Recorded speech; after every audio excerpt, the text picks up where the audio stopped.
हमारे जो शोध आलेख होते हैं या शोध पत्र जो होते हैं वो पब्लिश बुक्स में होते हैं। जैसे पत्र पत्रिकाएं होती है, वो मासिक हो सकती है, वो त्रैमासिक हो सकती है, वो 6 माही की पत्रिका भी हो सकती है।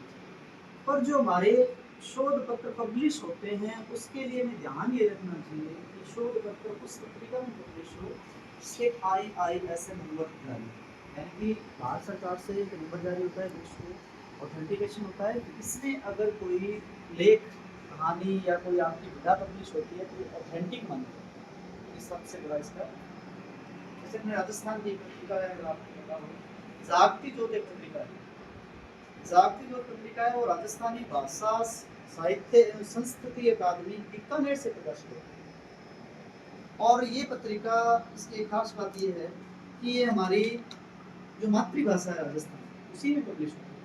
यानी कि पत्रिकाएं ऐसी भी हो सकती है जिसमें आप हिंदी, इंग्लिश या बाइलिंगुअल आप छाप सकते हो, पर कुछ पत्रिकाएं ऐसी होती है जिसमें आपको उसी भाषा में ही अपने आलेख को बनाना होता है। तो मेरा एक इसमें शोध पत्र पब्लिश हुआ था जिसका सब्जेक्ट ये था कि किरसा जीवन रो महाकाव्य, यानी किसानों के जीवन का जो महाकाव्य है वो था हिवड़े उपजी पीढ़ पत्रिका थी।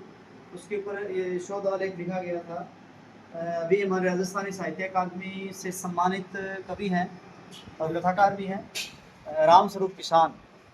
तो राम स्वरूप जी किसान जी की एक रचना थी हिवड़े उपजी पीढ़, यानी कि इस रचना में इन्होंने किसान का जो जीवन है वो कितना मुश्किलों से भरा हुआ है। प्राकृतिक आपदाएं आ जाती है, कभी सरकारी तंत्र की नीतियां ऐसी आ जाती है, कभी ये जमींदार वर्ग जो होता है सियाड़ती बोलते हैं, इनके कोई नियम आ जाते हैं, उसमें वो पिसता रहता है। मेहनत तो वो सबसे अधिक करता है पर बचत उसके लास्ट में से मिलती नहीं। तो उस जीवन पे मेरा एक आलेख पब्लिश हुआ था और ये राष्ट्रीय स्तर की पत्रिका है और राष्ट्रीय स्तर की पत्रिका पब्लिश हुआ।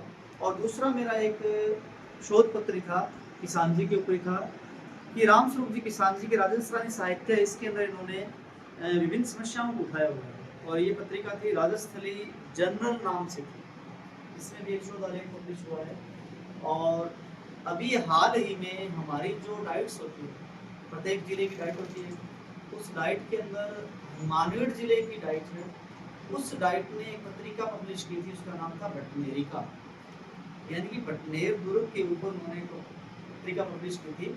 उस भटनेरिका के अंदर मेरा भी एक आलेख पब्लिश हुआ है और जिसके अंदर मैंने एक समस्या जो विद्यार्थी जीवन की समस्या होती है कि विद्यार्थियों की पढ़ाई और माता पिता का मोबाइल नेटवर्किंग से जुड़ना, ये दोनों अलग अलग समस्याएं हैं। कि आज हम लोग ये कह देते हैं कि बच्चा मोबाइल ज़्यादा यूज करता है, पर मैंने इस बात को वहाँ पे उठाया था कि बच्चा करता है पर अभिभावक भी करते हैं। तो क्या अभिभावकों को इस बात का पता है कि हम कितना नेटवर्क यूज करते हैं, आप कितना समय अपने बच्चों को दे पाते हो, क्या बच्चों से आपकी बातचीत होती है। मैंने ऐसे ऐसे एग्जाम्पल देखे हैं कि माँ बाप को ये पता नहीं होता कि पिछले 3 दिन से मेरा बच्चा कर क्या है, तो इसका मतलब अभी 3 दिन तक उसकी कोई वार्तालाप नहीं। आजकल ये भौतिकवाद जिसमें सभी को ये लगता है कि हमें काम पर जाना है, काम पर जाना है। काम से लौटने के बाद हम थोड़ी देर रेस्ट करना चाहते हैं और रेस्ट करने के बाद जब हम जाग रहे होते हैं तब मोबाइल देखना चाहते हैं। तो बच्चों के लिए हमारे पास कोई टाइम नहीं है। तो इस शोध आलेख को भी मैंने भटनेरिका जो कि एक स्टेट लेवल की पत्रिका है और उसमें मेरा ये आलेख पब्लिश हुआ। तो आप लोगों को भी मैं ये कहना चाहूँगा कि आप अपने किसी भी विद्यालय स्तर की समस्या हो, सामाजिक स्तर की समस्या हो या कोई साहित्य से संबंधित आपके मन में कोई संवेदना हो, ऐसे कोई विचार हो, तो आप उस पर लिखें, अपनी वाणी को व्यक्ति दें और एक अच्छी पत्रिका में आप पब्लिश करें। धन्यवाद।